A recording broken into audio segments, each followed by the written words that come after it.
أعوذ بالله من الشيطان الرجيم بسم الله الرحمن الرحيم وما أرسلنا من رسول إلا ليطاع بإذن الله ولو أنهم إذ ظلموا أنفسهم جاءوك فاستغفروا الله واستغفر لهم الرسول لوجدوا الله توابا رحيما۔ ترجمہ: اور ہم نے کوئی رسول نہ بھیجا مگر اس لیے کہ اللہ کے حکم سے اس کی اطاعت کی جائے، اور اگر جب وہ اپنی جانوں پر ظلم کر بیٹھے تھے تو اے حبیب تمہاری بارگاہ میں حاضر ہو جاتے، پھر اللہ سے معافی مانگتے اور رسول بھی ان کی مغفرت کی دعا فرماتے تو ضرور اللہ کو بہت توبہ قبول کرنے والا مہربان پاتے۔ یہاں رسولوں کی تشریف آوری کا مقصد بیان کیا گیا ہے کہ اللہ تعالیٰ رسولوں کو بھیجتا ہی اس لیے ہے کہ اللہ کے حکم سے ان کی اطاعت کی جائے۔ اس لیے اللہ تعالیٰ انبیاء اور رسول کو معصوم بناتا ہے،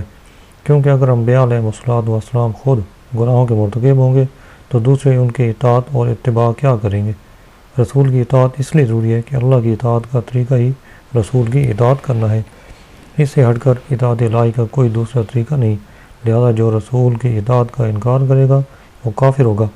اگرچہ ساری زندگی سر پر قرآن اٹھا کر پھرتا رہے۔ وَلَوْ أَنَّهُمْ إِذْ ظَلَمُوا أَنفُسَهُمْ، اور اگر جب وہ اپنی جانوں پر ظلم کر بیٹھے تھے۔ آیت کے اس حصے میں اگرچہ ایک خاص واقعے کے اعتبار سے کلام فرمایا گیا، البتہ اس میں موجود حکم عام ہے اور قیامت تک آنے والے مسلمانوں کو سرور دو جہاں صلی اللہ علیہ وسلم کی بارگاہ میں حاضر ہو کر شفاعت طلب کرنے کا طریقہ بتایا گیا ہے۔ چنانچہ ارشاد فرمایا کہ اگر یہ لوگ اپنی جانوں پر ظلم کر بیٹھیں تو اے حبیب صلی اللہ علیہ وسلم آپ کی بارگاہ میں آ جائیں کہ یہ بارگاہ رب کریم کی بارگاہ ہے، یہاں کی رضا رب کی رضا ہے اور یہاں کی حاضری رب کریم کی بارگاہ کی حاضری ہے۔ یہاں آئیں اور اپنے گناہوں کی معافی طلب کرنے کے ساتھ حبیب رب العالمین صلی اللہ علیہ وسلم کی بارگاہ میں بھی شفاعت کے لیے عرض کریں اور نبی مکرم صلی اللہ علیہ وسلم ان کے لیے سفارش فرما دیں، تو ان لوگوں پر اللہ کی رحمت و مغفرت کی بارشیں برسنا شروع ہو جائیں گی اور اس پاک بارگاہ میں آ کر یہ خود بھی گناہوں سے پاک ہو جائیں گے۔ حضرت امام احمد رضا خان رحمۃ اللہ علیہ فرماتے ہیں، بندوں کو حکم ہے کہ ان یعنی نبی کریم صلی اللہ علیہ وسلم کی بارگاہ میں حاضر ہو کر توبہ و استغفار کرے۔ اللہ تعالیٰ تو ہر جگہ سنتا ہے، اس کا علم، اس کا سمع یعنی سننا، اس کا شہود یعنی دیکھنا سب جگہ ایک سا ہے، مگر حکم یہی فرمایا کہ میری طرف توبہ چاہو تم میرے محبوب کے حضور حاضر ہو۔ حضور صلی اللہ علیہ وسلم کے عالم حیات ظاہری میں حضور یعنی آپ صلی اللہ علیہ وسلم کی بارگاہ میں حاضر ہونا ظاہر تھا۔ اب حضور مزار پر انوار ہے، اور جہاں یہ بھی میسر نہ ہو تو دل سے حضور پر نور صلی اللہ علیہ وسلم کی طرف توجہ، حضور سے توسل، فریاد، استغاثہ، طلب شفاعت کی جائے کہ حضور اقدس صلی اللہ علیہ وسلم اب بھی ہر مسلمان کے گھر میں جلوہ فرما ہے۔ مولانا علی قاری شرح شفا شریف میں فرماتے ہیں، نبی صلی اللہ علیہ وسلم ہر مسلمان کے گھر میں جلوہ فرما ہے۔ یاد رہے کہ تاجدار رسالت صلی اللہ علیہ وسلم کی ظاہری حیات مبارکہ آپ کی بارگاہ میں حاضر ہو کر اور وصال ظاہری کے بعد آپ صلی اللہ علیہ وسلم کے مزار پر انوار پر حاضری دے کر اپنے گناہوں کی معافی چاہنے، اپنی مغفرت و نجات کی التجا کرنے اور اپنی مشکلات کی دوری چاہنے کا سلسلہ صحابہ کرام سے چلتا آ رہا ہے۔ چنانچہ اس سے متعلق چند واقعات ذکر کرتے ہیں۔ حضرت ابو لبابہ بن عبد المنذر رضی اللہ عنہ سے غزوہ بنو قریظہ کے موقع پر ایک خطا سرزد ہو گئی، تو آپ اس قدر نادم ہوئے کہ خود کو ایک ستون کے ساتھ باندھ دیا اور کہا، جب تک اللہ تعالیٰ میری توبہ قبول نہیں فرمائے گا تب تک میں نہ کچھ کھاؤں گا، نہ پیوں گا، نہ کوئی چیز چکھوں گا، یہاں تک کہ مجھے موت آ جائے، یا اللہ تعالیٰ میری توبہ قبول فرما لے۔ نبی کریم صلی اللہ علیہ وسلم کو جب ان کے بارے میں پتہ چلا تو ارشاد فرمایا، اگر یہ میرے پاس آ جاتا تو میں اس کے لیے مغفرت طلب کرتا، لیکن اب اس نے خود کو باندھ لیا ہے، تو جب تک اللہ تعالیٰ ان کی توبہ قبول نہ فرمائے گا میں نہیں کھولوں گا۔ 7 دن تک حضرت ابو لبابہ رضی اللہ عنہ نے نہ کوئی چیز کھائی، نہ پی، نہ چکھی، حتیٰ کہ ان پر غشی طاری ہو گئی۔ پھر اللہ تعالیٰ نے ان کی توبہ قبول فرمائی۔ جب انہیں توبہ کی قبولیت کے بارے میں بتایا گیا تو فرمایا، خدا کی قسم میں اس وقت تک خود کو نہیں کھولوں گا جب تک کہ نبی کریم صلی اللہ علیہ وسلم تشریف لا کر اپنے دست اقدس سے مجھے نہیں کھول دے، چنانچہ تاجدار رسالت صلی اللہ علیہ وسلم تشریف لائے اور اپنے پیارے صحابی کو بندشوں سے آزاد فرما دیا۔ دوسرا واقعہ بارگاہ رسالت صلی اللہ علیہ وسلم میں توبہ و رجوع کی ایک روایت ہے کہ چنانچہ حضرت عائشہ صدیقہ رضی اللہ عنہ فرماتی ہیں، میں نے ایک ایسا بستر خریدا جس پر تصویریں بنی ہوئی تھیں۔ جب رسول کریم صلی اللہ علیہ وسلم نے اسے دیکھا تو دروازے پر کھڑے ہو گئے اور گھر میں داخل نہ ہوئے۔ میں نے آپ کے روح انور پر ناپسندیدگی کے آثار دیکھے تو عرض گزار ہوئی، یا رسول اللہ صلی اللہ علیہ وسلم، مجھ سے جو نافرمانی ہوئی ہے میں اس سے اللہ اور اس کے رسول کی بارگاہ میں توبہ کرتی ہوں۔ ارشاد فرمایا، یہ گدا یہاں کیوں ہے؟ عرض کی، میں نے آپ کے لیے خریدا تھا تاکہ آپ صلی اللہ علیہ وسلم اس پر تشریف فرماؤ اور اس سے ٹیک لگائے۔ سرکار کائنات صلی اللہ علیہ وسلم نے ارشاد فرمایا، ان تصویروں کو بنانے والے قیامت کے دن عذاب دیے جائیں گے تو ان سے کہا جائے گا جو تم نے بنایا انہیں زندہ کرو، اور ارشاد فرمایا، جس گھر میں تصویریں ہوں اس میں فرشتے داخل نہیں ہوتے۔ تیسرا واقعہ حضرت صوبان رضی اللہ عنہ فرماتے ہیں کہ 40 صحابہ کرام جن میں حضرت ابوبکر اور حضرت عمر فاروق رضی اللہ عنہم بھی تھے، جمع ہو کر جبر و قدر میں بحث کرنے لگے تو روح الامین حضرت جبریل علیہ السلام حضور اقدس صلی اللہ علیہ وسلم کے دربار میں حاضر ہوئے اور عرض کی، یا رسول اللہ صلی اللہ علیہ وسلم، آپ باہر اپنی امت کے پاس تشریف لے جائیں، انہوں نے ایک نیا کام شروع کر دیا ہے۔ چنانچہ حضور بنور صلی اللہ علیہ وسلم اس حال میں باہر تشریف لائے کہ غصہ سے آپ کا چہرہ مبارک سرخی میں اس طرح نمایاں تھا جیسے سرخ انار کا دانہ آپ کے رخسار مبارک پر نچوڑا گیا ہو۔ صحابہ کرام حضور انور صلی اللہ علیہ وسلم کی اس کیفیت کو دیکھ کر کھلے بازو آپ صلی اللہ علیہ وسلم کے استقبال کے لیے آگے بڑھے، اور ان کا حال یہ تھا کہ ان کے ہاتھ اور بازو کانپ رہے تھے، اور عرض کی، ہم نے اللہ اور رسول اللہ صلی اللہ علیہ وسلم کے دربار میں توبہ پیش کی۔ آپ صلی اللہ علیہ وسلم نے ارشاد فرمایا، قریب تھا کہ تم اپنے اوپر جہنم کو واجب کر لیتے۔ میرے پاس جبریل امین علیہ السلام تشریف لائے اور عرض کی کہ آپ صلی اللہ علیہ وسلم باہر امت کے پاس تشریف لے جائیں، انہوں نے نیا کام شروع کر دیا ہے۔ حضور اکرم صلی اللہ علیہ وسلم کی بارگاہ میں حاضری کا یہ طریقہ صرف آپ صلی اللہ علیہ وسلم کی ظاہری حیات مبارکہ میں نہ تھا، بلکہ آپ صلی اللہ علیہ وسلم کے وصال مبارک کے بعد بھی یہ عرض و معروض باقی رہی اور آج تک ساری امت میں چلتی آ رہی ہے۔ چنانچہ امیر المومنین حضرت عمر فاروق رضی اللہ عنہ کے دور خلافت میں قید پڑ گیا تو صحابی رسول حضرت بلال بن حارث المزنی رضی اللہ عنہ نے سلطان دو جہاں صلی اللہ علیہ وسلم کی قبر انور پر حاضر ہو کر عرض کی، یا رسول اللہ صلی اللہ علیہ وسلم، اپنی امت کے لیے بارش کی دعا فرما دیجیے، وہ ہلاک ہو رہی ہے۔ سرکار کائنات صلی اللہ علیہ وسلم نے خواب میں ہم سے ارشاد فرمایا، تم حضرت عمر کے پاس جا کر میرا سلام کہو اور بشارت دے دو کہ بارش ہوگی، اور یہ بھی کہہ دو کہ وہ نرمی اختیار کریں۔ حضرت بلال بن حارث رضی اللہ عنہ بارگاہ خلافت میں حاضر ہوئے اور خبر دے دی۔ حضرت عمر فاروق رضی اللہ عنہ یہ سن کر رونے لگے، پھر فرمایا، یا رب، میں کوتاہی نہیں کرتا مگر اسی چیز میں کہ جس سے میں عاجز ہوں۔ ایک مرتبہ مدینہ منورہ میں شدید قحط پڑا۔ اہل مدینہ نے حضرت عائشہ صدیقہ رضی اللہ عنہ کی بارگاہ میں اس کی شکایت کی تو انہوں نے فرمایا، سرکار مدینہ صلی اللہ علیہ وسلم کی قبر انور دیکھو اور چھت میں ایک روشن دان بناؤ حتیٰ کہ روزہ منور اور آسمان کے درمیان کوئی چیز حائل نہ رہے۔ اہل مدینہ نے جیسے ہی روشن دان بنایا تو اتنی کثیر بارش ہوئی کہ سبز گھاس ہو گئی اور اونٹ موٹے ہو گئے، یہاں تک کہ گوشت سے بھر گئے۔ بادشاہ ابو جعفر منصور نے حضرت امام مالک رحمۃ اللہ علیہ سے مسجد نبوی شریف میں مناظرہ کیا۔ دوران مناظرہ ابو جعفر کی آواز کچھ بلند ہوئی تو امام مالک رحمۃ اللہ علیہ نے اسے ڈانٹتے ہوئے کہا، اے امیر المومنین، اس مسجد میں اپنی آواز اونچی نہ کرو، کیونکہ اللہ تعالیٰ نے ایک جماعت کو ادب سکھایا کہ تم اپنی آوازوں کو نبی کریم صلی اللہ علیہ وسلم کی آواز سے بلند مت کرو، اور دوسری جماعت کی تعریف فرمائی کہ بے شک جو لوگ اپنی آوازوں کو رسول اللہ صلی اللہ علیہ وسلم کی بارگاہ میں پست کرتے ہیں، اور ایک قوم کی مذمت بیان کی کہ بے شک وہ جو تمہیں حجروں کے باہر سے پکارتے ہیں، بے شک آپ صلی اللہ علیہ وسلم کی عزت و حرمت اب بھی اسی طرح ہے جس طرح آپ کی ظاہری حیات میں تھی۔ یہ سن کر ابو جعفر خاموش ہو گیا، پھر دریافت کیا، اے ابو عبداللہ، میں قبلہ کی طرف منہ کر کے دعا مانگوں یا رسول اللہ صلی اللہ علیہ وسلم کی طرف متوجہ ہو کر؟ فرمایا، تم کیوں حضور صلی اللہ علیہ وسلم سے منہ پھیرتے ہو، حالانکہ حضور تمہارے اور تمہارے والد حضرت آدم علیہ السلام کے بروز قیامت اللہ کی بارگاہ میں وسیلہ ہیں۔ بلکہ تم حضور صلی اللہ علیہ وسلم ہی کی طرف متوجہ ہو کر آپ سے شفاعت مانگو، پھر اللہ تعالیٰ آپ کی شفاعت قبول فرمائے گا۔ ایک اور واقعہ،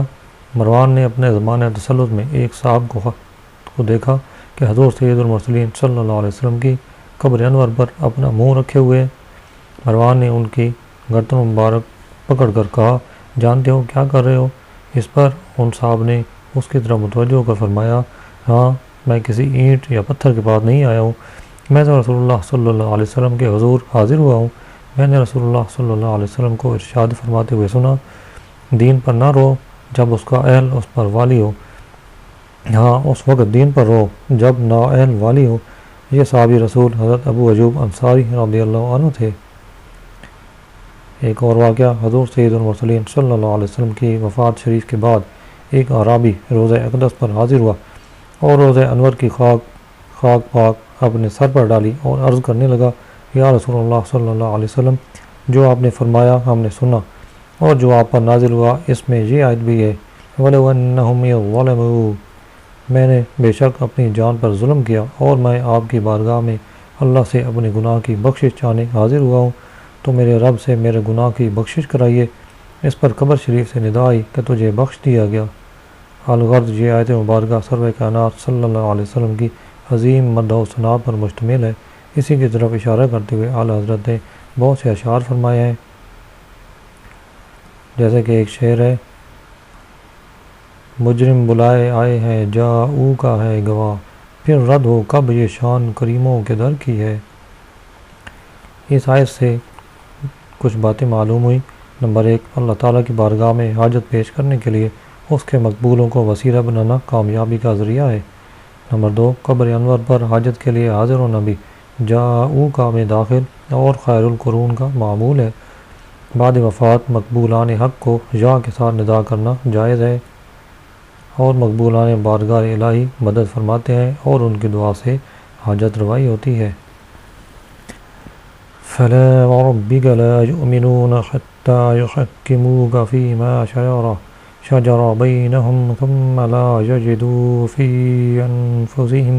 حَرَجًا مِّمَّا قَضَيْتَ وَيُسَلِّمُوا تَسْلِيمًا۔ ترجمہ، تو اے حبیب، تمہارے رب کی قسم، یہ لوگ مسلمان نہ ہوں گے جب تک اپنے آپس کے جھگڑے میں تمہیں حاکم نہ بنا لیں، پھر جو کچھ تم حکم فرما دو اپنے دلوں میں اس سے کوئی رکاوٹ نہ پائیں اور اچھی طرح دل سے مان لیں۔ اس آیت کا شان نزول یہ ہے کہ اہل مدینہ پہاڑ سے آنے والے پانی سے باغوں میں آبپاشی کرتے تھے۔ وہاں ایک انصاری کا حضرت زبیر رضی اللہ عنہ سے جھگڑا ہوا کہ کون پہلے اپنے کھیت کو پانی دے گا۔ یہ معاملہ نبی کریم صلی اللہ علیہ وسلم کے حضور پیش کیا گیا۔ سرکار مدینہ صلی اللہ علیہ وسلم نے ارشاد فرمایا، اے زبیر، تم اپنے باغ کو پانی دے کر اپنے پڑوسی کی طرف پانی چھوڑ دو۔ حضرت زبیر رضی اللہ عنہ کو پہلے پانی کی اجازت اس لیے دی گئی کہ ان کا کھیت پہلے آتا تھا۔ اس کے باوجود سرکار دو عالم صلی اللہ علیہ وسلم نے انصاری کے ساتھ بھی احسان کرنے کا وعدہ فرمایا، لیکن مجموعی فیصلہ انصاری کو ناگوار گزرا اور اس کی زبان سے یہ کلمہ نکلا کہ زبیر آپ کے پھوپھی زاد بھائی ہیں۔ باوجود اس کے کہ فیصلہ میں حضرت زبیر رضی اللہ عنہ کو انصاری کے ساتھ احسان کی ہدایت فرمائی گئی تھی، لیکن انصاری نے اس کی قدر نہ کی، تو حضور صلی اللہ علیہ وسلم نے حضرت زبیر رضی اللہ عنہ کو حکم دیا کہ اپنے باغ کو سیراب کر کے پانی روک لو۔ اس پر یہ آیت نازل ہوئی اور بتا دیا گیا کہ حبیب خدا محمد مصطفیٰ صلی اللہ علیہ وسلم کے حکم کو تسلیم کرنا فرض قطعی ہے۔ جو شخص تاجدار رسالت صلی اللہ علیہ وسلم کے فیصلے کو تسلیم نہیں کرتا وہ کافر ہے۔ ایمان کا مدار ہی اللہ کے رسول کے حکم کو تسلیم کرنے پر ہے۔ اس آیت مبارکہ سے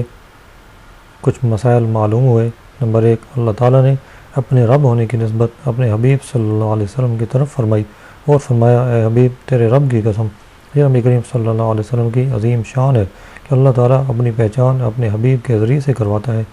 نمبر 2، حضور پر نور صلی اللہ علیہ وسلم کا حکم ماننا فرض قرار دیا اور اس بات کو اپنے رب ہونے کی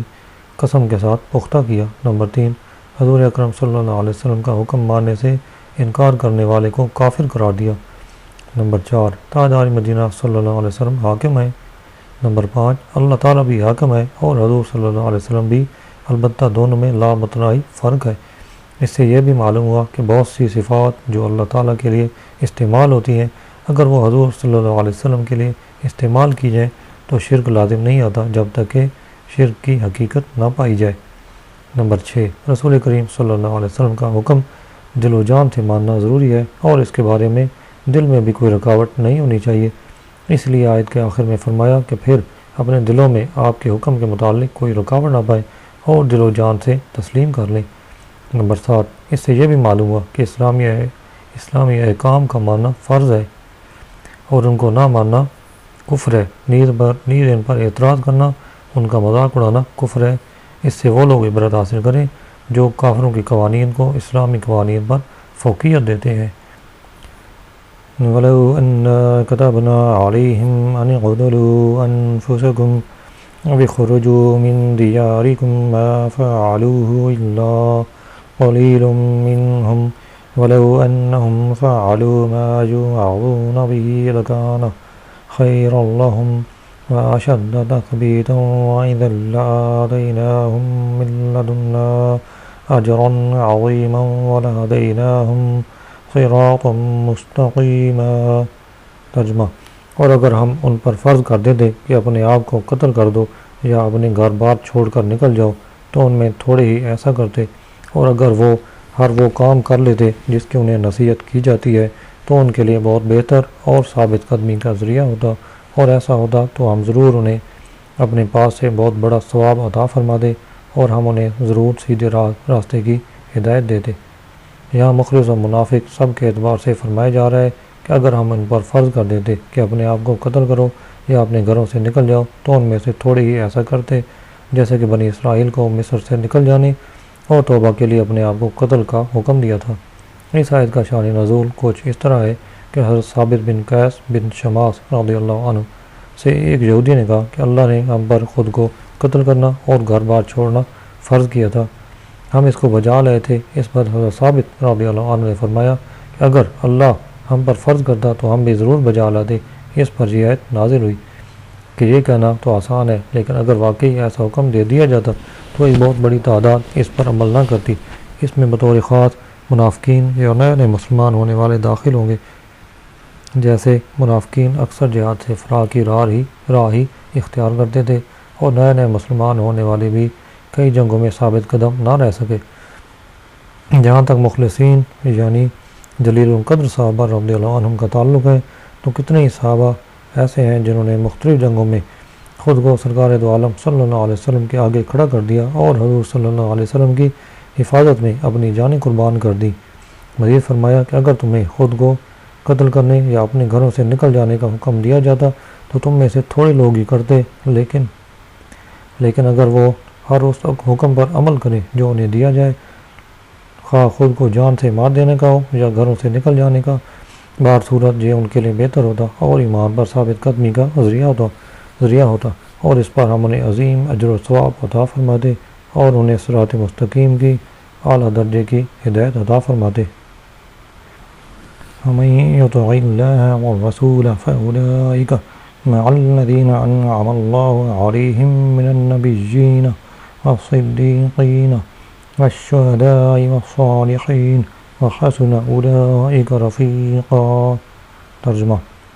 اور جو اللہ اور رسول کی اطاعت کرے تو وہ ان لوگوں کے ساتھ ہوگا جن پر اللہ نے فضل کیا، یعنی انبیاء اور صدیقین اور شہداء اور صالحین، اور یہ کتنے اچھے ساتھی ہیں۔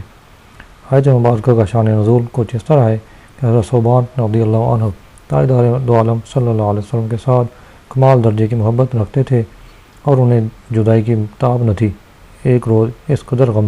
غمگین اور رنجیدہ حاضر ہوئے کہ چہرے کا رنگ بدل گیا تھا، تو رسول کریم صلی اللہ علیہ وسلم نے دریافت فرمایا، آج رنگ کیوں بدلا ہوا ہے؟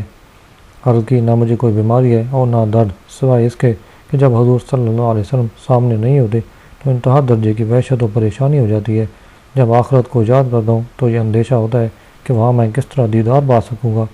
آپ اعلیٰ ترین مقام میں ہوں گے اور مجھے اللہ تعالیٰ نے اپنے کرم سے جنت بھی دی، تو اس عالی مقام عالی تک رسائی کا اس پر یہ آیت کریمہ نازل ہوئی اور انہیں تسکین دی گئی کہ منزلوں کے فرق کے باوجود فرما برداروں کو نبی کریم صلی اللہ علیہ وسلم کی بارگاہ میں حاضری اور معیت کی نعمت سے سرفراز فرمایا جائے گا، اور انبیاء کرام کے مخلص فرما بردار جنت میں ان کے صحبت و دیدار سے محروم نہ ہوں گے۔ حدیث پاک میں آدمی اسی کے ساتھ ہوگا جس سے وہ محبت کرے۔ اس سے معلوم ہوا کہ حضور پر نور صلی اللہ علیہ وسلم کی رفاقت صحابہ کرام رضی اللہ عنہم کو بہت محبوب تھی، اور دنیا کی رفاقت کے ساتھ ساتھ اخروی رفاقت کا شوق بھی ان کے دلوں میں رچا بسا تھا، اور وہ اس کے لیے بڑے فکر مند ہوا کرتے تھے۔ اب ان سطور میں ہم صحابہ کرام رضی اللہ عنہم کے شوق رفاقت کے چند واقعات ذکر کرتے ہیں۔ حضرت ربیعہ بن کعب اسلمی رضی اللہ عنہ فرماتے ہیں، میں رات کو رسول اللہ صلی اللہ علیہ وسلم کی خدمت اقدس میں رہا کرتا تھا۔ آپ صلی اللہ علیہ وسلم کے وضو کے لیے پانی لایا کرتا اور دیگر خدمات بھی بجا لایا کرتا تھا۔ ایک روز آپ صلی اللہ علیہ وسلم نے مجھ سے فرمایا، سل مانگو۔ میں نے عرض کی، میں آپ صلی اللہ علیہ وسلم سے جنت میں آپ کا ساتھ مانگتا ہوں۔ آپ صلی اللہ علیہ وسلم نے ارشاد فرمایا، اس کے علاوہ اور کچھ؟ میں نے عرض کی، میرا مقصود تو وہی ہے۔ آپ صلی اللہ علیہ وسلم نے فرمایا، تو پھر زیادہ سجدے کر کے اپنے معاملے میں میری مدد کرو۔ جنگ احد کے موقع پر حضرت ام عمارہ رضی اللہ عنہ نے عرض کی، یا رسول اللہ صلی اللہ علیہ وسلم، آپ دعا فرمائیے کہ اللہ تعالی ہم لوگوں کو جنت میں آپ صلی اللہ علیہ وسلم کی خدمت گزاری کا شرف عطا فرمائے۔ اس وقت آپ صلی اللہ علیہ وسلم نے ان کے لیے اور ان کے شوہر اور ان کے بیٹوں کے لیے اس طرح دعا فرمائی، یا اللہ ان سب کو جنت میں میرا رفیق بنا دے۔ حضرت ام عمارہ رضی اللہ عنہ زندگی بھر اعلانیہ یہ کہتی رہیں کہ رسول اللہ صلی اللہ علیہ وسلم کی اس دعا کے بعد دنیا میں بڑی سے بڑی مصیبت مجھ پر آ جائے تو مجھ کو اس کی کوئی پرواہ نہیں ہے۔ عاشقوں کے امام حضرت بلال رضی اللہ عنہ کی وفات کا وقت قریب آیا تو ان کے زوجہ شدت غم سے فرمانے لگی، ہائے غم۔ آپ رضی اللہ عنہ نے فرمایا، واہ، بڑی خوشی کی بات ہے کہ کل ہم اپنے محبوب آقا صلی اللہ علیہ وسلم اور ان کے اصحاب رضی اللہ عنہ سے ملاقات کریں گے۔ ایک جنگ کے موقع پر حضرت عمار بن یاسر رضی اللہ عنہ نے حضرت ہاشم بن عتبہ رضی اللہ عنہ سے فرمایا، اے ہاشم، تم جنت سے بھاگتے ہو، حالانکہ جنت تو تلواروں کے سائے میں ہے۔ آج میں اپنی محبوب ترین ہستیوں محمد مصطفیٰ صلی اللہ علیہ وسلم اور ان کے ساتھیوں سے ملاقات کروں گا۔ چنانچہ اسی جنگ میں آپ رضی اللہ عنہ نے شہادت پائی۔ جب حضرت خباب رضی اللہ عنہ بیمار ہوئے تو صحابہ کرام ان کی عیادت کے لیے تشریف لائے۔ جب انہوں نے دیکھا کہ یہ اسی مرض میں وفات پا جائیں گے تو فرمایا، تم خوش ہو جاؤ، کل تم محبوب ترین ہستی محمد مصطفیٰ صلی اللہ علیہ وسلم اور ان کے صحابہ سے ملاقات کرو گے۔ اللہ تعالیٰ ان مقدس ہستیوں کے شوق رفاقت کے صدقے ہمیں بھی اپنے حبیب صلی اللہ علیہ وسلم کی قبر و حشر اور جنت میں رفاقت نصیب فرمائے، آمین۔ اس آیت میں صدیقین کا لفظ آیا ہے۔ صدیقین انبیاء علیہ الصلوۃ والسلام کے سچے متبعین کو کہتے ہیں جو اخلاص کے ساتھ ان کی راہ پر قائم رہیں۔ اسی مناسبت سے یہاں ہم اس کے معنی اور اس کے درجات بیان کرتے ہیں۔ چنانچہ امام محمد غزالی رحمۃ اللہ علیہ فرماتے ہیں، صدق 6 معنی میں استعمال ہوتا ہے: گفتگو میں صدق، نیت و ارادہ میں صدق، عزم میں صدق، عزم کو پورا کرنے میں صدق، عمل میں صدق، دین کے تمام مقامات کی تحقیق میں صدق۔ ان معنی کے اعتبار سے صادقین کے بہت سے درجات ہیں، اور جس شخص میں کسی خاص چیز میں صدق پایا جائے تو وہ اسی چیز کی نسبت سے صادق کہلائے گا۔ چنانچہ پہلا صدق زبان کا صدق ہے، اور یہ صرف خبریں دینے میں یا ان باتوں میں ہوتا ہے جو خبروں میں ہوں اور ان سے آگاہی ہو، اور اس میں وعدے کو پورا کرنا اور اس کی خلاف ورزی کرنا بھی داخل ہے۔ لہذا ہر بندے کو چاہیے کہ وہ اپنے الفاظ کی حفاظت کرے اور ہمیشہ سچی بات ہی کہے۔ دوسرا صدق ارادے اور نیت سے متعلق ہے، اور یہ اخلاص کی طرف لوٹتا ہے، یعنی بندے کی حرکات و سکنات کا باعث صرف اللہ تعالیٰ کی ذات ہوتی ہے۔ اگر اس میں کوئی نفسانی غرض بھی آ جائے تو صدق کی نیت باطل ہو جاتا ہے، اور ایسے شخص کو جھوٹا کہنا صحیح ہے۔ لہذا ہر صادق کا مخلص ہونا ضروری ہے۔ تیسرا صدق عزم کا صدق ہے، کیونکہ بعض اوقات انسان کسی عمل کا پختہ ارادہ کرتا ہے اور دل میں کہتا ہے کہ اگر اللہ تعالیٰ نے مجھے مال عطا فرمایا تو میں تمام مال صدقہ کر دوں گا، یا یہ کہ اگر اللہ تعالیٰ کے راستے میں میرا دشمن سے مقابلہ ہوا تو میں اسے لڑوں گا، اور اس لڑائی میں اگر میں قتل بھی ہو جاؤں تو مجھے اس کی پرواہ نہ ہوگی، یا اگر اللہ تعالیٰ مجھے حکومت دے تو میں انصاف کروں گا اور ظلم کرنے اور مخلوق کی طرف میلان کے ذریعے اللہ تعالیٰ کی نافرمانی نہیں کروں گا۔ یہ عزم و ارادہ دل میں ہوتا ہے اور انتہائی پختہ اور سچا ہوتا ہے، لیکن بعض اوقات اس میں دوسری طرف میلان اور تردد ہوتا ہے۔ نیت ایسی کمزوری ہوتی ہے جو عزم میں صدق کے مقابل اور اس کی ضد ہوتی ہے تو صادق اور صدیق وہ شخص ہے جس کا پختہ ارادہ تمام نیکیوں میں قوت تامہ کے ساتھ ہوتا ہے، اس میں کسی قسم کا میلان، تردد اور کمزوری نہیں ہوتی۔ چوتھا صدق عزم کو پورا کرنے کا صدق ہے، کیونکہ بعض اوقات نفس فی الحال عزم کر لیتا ہے اور اس کی وجہ یہ ہوتی ہے کہ وعدے اور عزم میں کوئی مشقت نہیں ہوتی اور اس میں محنت بھی کم ہوتی ہے، لیکن جب حقیقت کا سامنا ہوتا ہے اور قدرت حاصل ہو جاتی ہے اور شہوت کا زور ہوتا ہے تو عزم ختم ہو جاتا ہے اور خواہشات غالب آ جاتی ہیں، جس کی وجہ سے وہ عزم کو پورا نہیں کر سکتا، اور یہ بات صدق کے خلاف ہے۔ پانچواں صدق اعمال کا صدق ہے، یعنی انسان کوشش کرے حتیٰ کہ اس کے ظاہری اعمال ایسی بات پر دلالت نہ کریں کہ اس کے دل میں جو کچھ ہے وہ ظاہر کے خلاف ہے۔ یہ کوشش اعمال کو چھوڑنے سے نہ ہو بلکہ باطن کو ظاہر کی تصدیق کی طرف کھینچنے سے ہو، اور یہ بات ترک ریا سے حاصل ہوتی ہے، کیونکہ ریاکار تو یہی چاہتا ہے کہ اس کے ظاہر سے باطن کی اچھی صفات سمجھی جائیں۔ البتہ کئی نمازی نماز میں خشوع و خضوع کی صورت میں کھڑے ہوتے ہیں اور ان کا مقصد دوسروں کو دکھانا نہیں ہوتا، لیکن ان کا دل نماز سے غافل ہوتا ہے، اور جو شخص اسے دیکھتا ہے وہ اسے اللہ تعالیٰ کے سامنے کھڑا دیکھتا ہے، جبکہ باطنی طور پر وہ خواہشات میں سے کسی خواہش کے سامنے بازار میں کھڑا ہوتا ہے۔ اس طرح یہ اعمال زبان حال سے باطن کی خبر دیتے ہیں اور وہ اس میں جھوٹا ہوتا ہے، اور اس سے اعمال میں صدق کی بات برس ہوگی۔ اسی طرح کوئی شخص سکون و وقار سے چل رہا ہوتا ہے حالانکہ اس کا باطن سکون و وقار سے موصوف نہیں ہوتا، تو یہ بھی اپنے عمل میں سچا نہیں، اگرچہ اس کی توبہ، اس کی توجہ مخلوق کی طرف نہ ہو اور نہ ہی وہ ان کو دیکھ رہا ہو۔ چھٹا اور سب سے اعلیٰ و معزز درجے کا صدق مقامات دین میں صدق ہے، جیسے خوف، امید، تعظیم، زہد، رضا، توکل، محبت اور باقی امور دینیہ میں صدق پایا جانا۔ ان امور کی کچھ بنیادیں ہیں جن کے ظاہر ہونے سے یہ نام بولے جاتے ہیں، پھر ان کے کچھ مقاصد اور حقائق ہیں۔ تو حقیقی صادق وہ ہے جو ان امور کی حقیقت کو پا لے، اور جب کوئی چیز غالب آ جائے اور اس کی حقیقت کامل ہو تو اس سے موصوف شخص کو صادق کہا جاتا ہے۔ یاد ہے کہ اس آیت میں صدیقین سے سلطان دو جہاں صلی اللہ علیہ وسلم کے اکابر صحابہ کرام سب سے پہلے مراد ہیں، جیسے حضرت سیدنا ابوبکر صدیق رضی اللہ عنہ۔ شہداء سے مراد وہ حضرات ہیں جنہوں نے رائے خدا میں جانیں دی، اور صالحین سے مراد وہ دیندار لوگ ہیں جو حق العباد اور حق اللہ دونوں ادا کریں اور ان کے اعمال و اعمال اور ظاہر و باطن اچھے اور پاک ہوں۔ ذالک الفضل من اللہ وکفی باللہ علیما، یہ اللہ کا فضل ہے اور اللہ جاننے والا کافی ہے۔